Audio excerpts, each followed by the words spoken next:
Batay sa psychological assessment kay Davao City Mayor Rodrigo Duterte noong taong 2000 na naging basihan ng annulment ng pagsasama nila ng kanyang unang asawang si Elizabeth Zimmerman, hindi siya kadalasan nagsisisi sa kanyang mga naggagawa.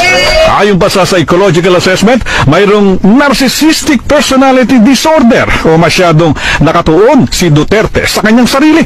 At dahil umano dito ay nasasaktan at nababaliwala niya ang damdamin ng ibang tao, maging ang kanilang karapatan, base pa din sa assessment na kasama sa court records. Impulsive si Mayor Digong at hirap kontrolin ng kanyang emosyon.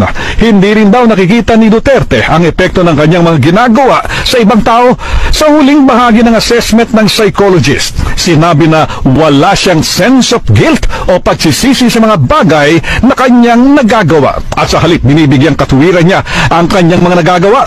Tumangging magkomento ang psychologist na nagsagawa ng assessment kay Duterte, bagamat kinumpirma nito na sa kanya nang galing ang naturang pagsusuri na kinatigan ng korte noon.